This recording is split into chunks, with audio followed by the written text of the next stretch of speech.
नमस्कार, हिमाचल समाचार में आपका स्वागत है। आज के मुख्य समाचार। मुख्यमंत्री ने चमियाना स्थित सुपर स्पेशलिटी अस्पताल में आईपीडी सेवाओं का किया शुभारंभ। मुख्यमंत्री ने कहा, राज्य में रोबोटिक सर्जरी की सुविधा देने वाला बनेगा पहला अस्पताल। मुख्यमंत्री 7 मई को कुल्लू के शर्ची में सरकार गांव के द्वार कार्यक्रम की करेंगे अध्यक्षता। हिमाचल में आकार लेने लगे Rajiv Gandhi day boarding school. Amlehar में 25 करोड़ रुपए की लागत से किया जा रहा है डे बोर्डिंग स्कूल के भवन का निर्माण। और अब समाचार विस्तार से। मुख्यमंत्री ठाकुर सुखविंदर सिंह सुक्खू ने आज शिमला के निकट चमियाना स्थित Atal institute of medical super speciality में इन पेशेंट डिपार्टमेंट सेवाओं का शुभारंभ किया। आईजीएमसी शिमला में मरीजों की बढ़ती संख्या और बेहतर स्वास्थ्य सुविधाएं प्रदान करने के लिए gastroenterology, neurology, endocrinology, nephrology, urology और प्लास्टिक सर्जरी विभागों को आईजीएमसी से चमियाना सुपर स्पेशलिटी अस्पताल में स्थानांतरित किया गया है। आगामी 2 माह में कार्डियोलॉजी और कार्डियोथोरेसिक एवं वेस्कुलर सर्जरी सेवाएं भी इस अस्पताल में स्थानांतरित कर दी जाएगी। मुख्यमंत्री ने अस्पताल का निरीक्षण किया और अधिकारियों को मरीजों के लिए गुणवत्तापूर्ण स्वास्थ्य सेवाएं सुनिश्चित करने के निर्देश दिए। उन्होंने अस्पताल परिसर में अधिकारियों के साथ बैठक की और मरीजों को प्रदान की जा रही सेवाओं के बारे में जानकारी ली और आवश्यक सुधार हेतु निर्देश दिए। बैठक के दौरान मुख्यमंत्री ने लोक निर्माण विभाग को अस्पताल तक जाने वाली सड़क का और सुधार करने के निर्देश भी दिए और कहा कि मरीजों की सुविधा के लिए परिवहन सुविधाएं भी सुदृढ़ की जाएगी। ठाकुर सुखविंदर सिंह सुक्खू ने कहा कि चमियाना अस्पताल काफी समय से निर्माणाधीन है, लेकिन इसे पूरा करने का कार्य वर्तमान सरकार द्वारा किया जा रहा है। मुख्यमंत्री ने कहा कि अस्पतालों में चिकित्सा सेवाओं को विश्व स्तरीय बनाने के दृष्टिगत राज्य सरकार आधुनिक तकनीक पर 200 करोड़ रुपए व्यय कर रही है। काफी साल से ये सुपर स्पेशलिस्ट हॉस्पिटल चमियाना का बना हुआ था। हमारी सरकार ने इसको आके पूर्ण किया और भारत सरकार से जो पैसे आते हैं उसके बाद वो दोबारा पैसे देते नहीं है। हमें अपने रिसोर्सेज से इसको पूरा करना पड़ता है और साथ में जो कंस्ट्रक्शंस है उसको कंप्लीट करने के लिए भी हमने 23 करोड़ रुपया भी स्वीकृत किया है। हमारा मानना है कि हम यहाँ लेटेस्ट मेडिकल टेक्नोलॉजी की बात जो मैं करता है उस सिलसिले में हम आगे बढ़े हैं।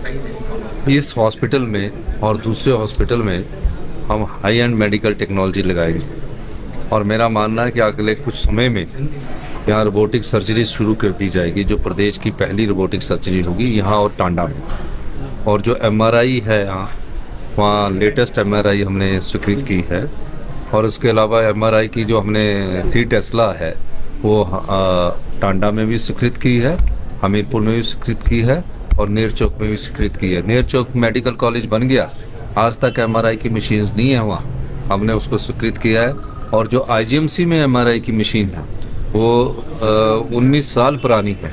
अब 19 साल पुरानी में मैंने विधानसभा में कई बार कहता हूँ क्या वो देखेंगे, तो इस दृष्टि से मेडिकल टेक्नोलॉजी पर हमारी सरकार ने इस वर्ष कम से कम 200 करोड़ रुपया खर्च करने का प्रावधान किया है और आने वाले समय में जो जोनल हॉस्पिटल है, रीजनल हॉस्पिटल है, उसमें भी मेडिकल टेक्नोलॉजी को अपग्रेड किया जाएगा। हमारा प्रयास है कि हम मेडिकल क्षेत्र को वर्ल्ड क्लास बनाएं और इस दिशा में मैंने विधानसभा में एश्योरेंस भी दी है कि 1 साल के बाद हमारे मेडिकल जो हॉस्पिटल्स है, पर्टिकुलर हॉस्पिटल्स, उसमें हम हाई एंड मेडिकल टेक्नोलॉजी और अच्छी सुविधा उपलब्ध करवाएंगे। 337 बेड की सुविधा है और high and he operation theatre है, कैथ लैब है, हाई एंड सब कुछ है। तो अब धीरे धीरे अभी इनिशियली स्टार्टिंग है, थोड़ा समय लगेगा। आज से आईपीडी भी शुरू कर दी गई है, तो आने वाले 6 महीने में यहाँ पूरी तरह से कंप्लीट इसको हम शुरू कर दें। प्रदेश सरकार के एक प्रवक्ता ने आज शिमला में बताया कि 7 मई 2025 को मुख्यमंत्री ठाकुर सुखविंदर सिंह सुक्खू कुल्लू जिला की तीर्थन घाटी के शर्ची में सरकार गांव के द्वार कार्यक्रम की अध्यक्षता करेंगे। उन्होंने कहा कि अन्य कैबिनेट मंत्रियों के कार्यक्रम का शेड्यूल भी जल्द जारी किया जाएगा। जन शिकायतों का समाधान करना वर्तमान राज्य सरकार की सर्वोच्च प्राथमिकता है और प्रदेश सरकार इस दिशा में निरंतर बहुआयामी प्रयास कर रही है। उन्होंने कहा कि जन शिकायतों के त्वरित निवारण के लिए ही प्रदेश सरकार ने सरकार गांव के द्वार कार्यक्रम शुरू किया है। उन्होंने कहा कि इस कार्यक्रम के माध्यम से लोगों के साथ सीधा संवाद स्थापित होता है और उनकी समस्याओं का समयबद्ध समाधान भी सुनिश्चित होता है। अच्छी शिक्षा सिर्फ महंगे पब्लिक स्कूलों में ही मिलती है, इस धारणा को तोड़ने की दिशा में हिमाचल आगे बढ़ रहा है। प्रदेश में Rajiv Gandhi day boarding school आकार लेने लगे हैं। प्रदेश में Rajiv Gandhi day boarding school के क्रियान्वयन की दिशा में तेजी से कार्य किया जा रहा है। प्रदेश के लगभग 1 दर्जन विधानसभा क्षेत्रों में करोड़ों रुपए की लागत से राजीव गांधी डे बोर्डिंग स्कूलों का निर्माण शुरू हो चुका है। इस कड़ी में जिला हमीरपुर के नादौन विधानसभा क्षेत्र के गांव अमलेहड़ में भी Rajiv Gandhi day boarding school तेजी से आकार लेने लगा है। 25 करोड़ रुपए की लागत से इस स्कूल के प्रथम चरण का कार्य शुरू कर दिया गया है। लगभग 125 कनाल भूमि पर बनने वाले इस संस्थान में विद्यार्थियों को अत्याधुनिक सुविधाएं उपलब्ध होंगी। इसके परिसर में शैक्षणिक सुविधाओं के साथ साथ खेलकूद, सांस्कृतिक और अन्य गतिविधियों के लिए भी आधुनिक सुविधाओं का प्रावधान किया जाएगा।